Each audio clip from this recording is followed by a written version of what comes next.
Hello, boys and girls. Mrs. Blackburn here for day 3 of writing an opinion essay. Remember, our debate this week has been, should kids be paid to do chores? Our learning goal, students will learn to write paragraphs with supporting evidence. Our success criteria today, I can successfully write a persuasive essay with paragraphs and supporting evidence.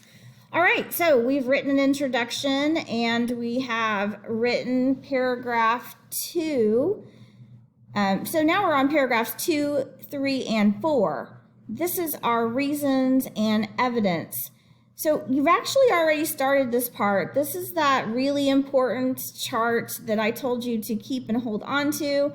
This is what is in the first folder that you completed. This is your 3 reasons. It should be listed in either the yes or the no column on page 29. You can make each one into a topic sentence for a paragraph that supports your opinion. So if you were on the little girl side, then these will be your 3 topic sentences that you listed, those 3 reasons, and those are your paragraphs. So the topic sentences for your paragraphs. If you were on the mom side, then those are 3 reasons that you stated and the evidence that you found. Those are your 3 topic sentences for the paragraphs for her. So that gives you a great solid start, and you already know what to write about. That's why I said I hope you wrote it down on a separate piece of paper and kept that. If not, like I said, you can always go back in that day 1 folder and go back and see what you had listed and created in that puzzle piece. So after the topic sentence, add evidence to support the reason. You're going to use facts and details from the article plus any other examples that you can think of or evidence you find from other sources. So what's really important here is that it says use details from the article or other sources. Now, since you're writing an opinion or a persuasive essay, to be credible, you can't just have your opinion here. You are taking a side, but you have to support it with evidence. So your evidence mostly has to come from the article.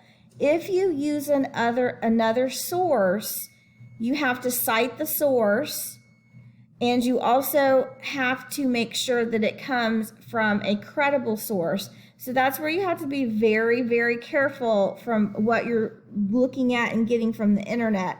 I honestly would just stick to the article because, again, we don't just want opinions. So here you're going to, in a sentence, put the topic sentence, and then you're going to have evidence for whatever that first reason was that you got from the article. And then there's your paragraph 2.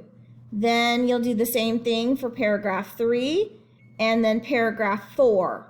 So that is what you'll be doing in the puzzle piece and putting that in there today.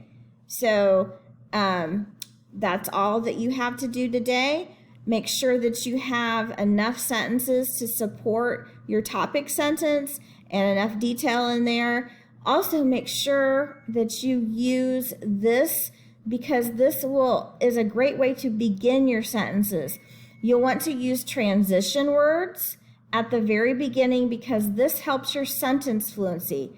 So at the beginning of those sentences, you'll want to write things like, for example, instance, to illustrate, however, and make sure you're reading the titles so that you'll know which transition words to use.